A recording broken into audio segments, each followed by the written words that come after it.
Let me tell you what type of baseball player I was. I remember this one game, and it was the game that I left the team. We were outside, and the coach was like giving me to steal a base, and I'm like looking back at him like, and it got to the point where the coach and the assistant coach were just like shaking their head, they're taking their hat off, they're stomping their feet. I don't care. And he's like, Michael, on the next pitch, steal second base. So a coach obviously is not supposed to say this out loud. He was pissed. He didn't care if I got thrown out. So on the next pitch, what did I do because I was a total dill? I walked from first base to second base, and I kept walking right off the field.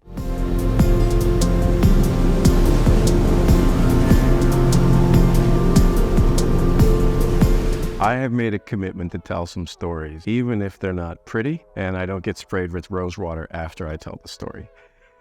I'm Michael Joy. This is Absolute Joy. Actually reminiscing to what it would be called absolute pain in the ass when I was a kid. Problem child for sure. Product of a divorced house. Excuse one. I'm sure I'll have many more excuses. So I have a couple stories about my amazing athletic career that lasted 10 minutes. I peaked early.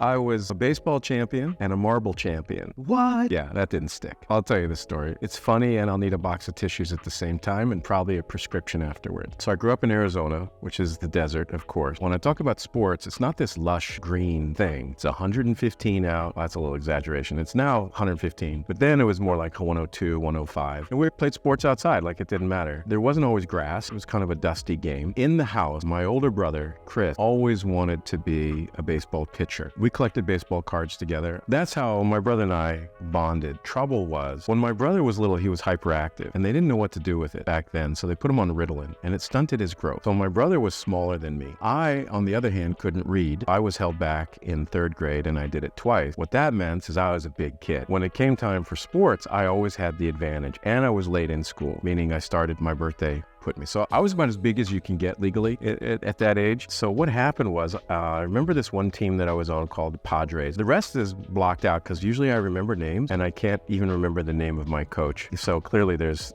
hypnosis required. What happened was I always wanted to be catcher. That's all I wanted to be in baseball, was a catcher. However, I was a big kid. I had a good arm. The coaches saw that, and we didn't have a very good team. And so I was always pitching. Not like I had a stat sheet in 7th grade, but I felt this pressure that my parents confirmed, and they said they always lean on you to take the game with the pitching. You know, you got some kid out in the outfield, he's like got his mitt over his head, playing some game, and I'm out there throwing these zingers, right? The rest of it was like the bad news bear. There was one other pitcher in the league, and he was vicious, and he understood sports. He had a sports dad.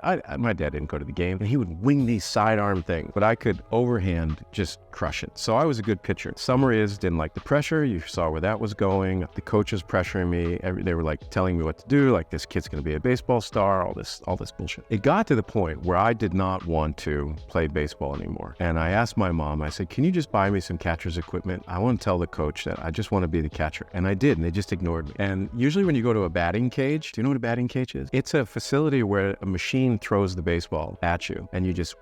I went there with my catcher's gear, and I just sat there, and I caught the ball because no one would pitch to me. That's how bad I wanted to be a catcher. Johnny Bench was my favorite baseball player. That's about as far as I go in my sports knowledge. It all dropped. Let me tell you what type of baseball player I was. I remember this one game, and it was the game that I left the team. We were outside, and the coach was like giving me to steal a base, and I'm like looking back at him like, and it got to the point where the coach and the assistant coach were just like shaking their head, they're taking their hat off, they're stomping their feet. I don't care. And he's like, Michael, on the next pitch, steal second base. So a coach obviously is not supposed to say this out loud. He was pissed. He didn't care if I got thrown out. So on the next pitch, what did I do because I was a total dill? I walked from first base to second base, and I kept walking right off the field. The only reason I know that I went back is somehow flowers were sent, parents talked. I don't know, but I was at the end of the year game at the team's house, and everyone's jumping in the pool and all this sort of stuff, and they gave me the MVP award, most valuable prick. I don't know. It was a baseball little thing. It soured sports for me completely, and I didn't have anybody to really work it out with. I saw my brother just dying to have the position that I had, and me just dying in the position that I had. Oh, this is terrible. The price that I paid for that move was that I was turned off to sports, as I said, forever. And I got fat as a kid. My family would be like, but to me, I felt like I was like really overweight, and it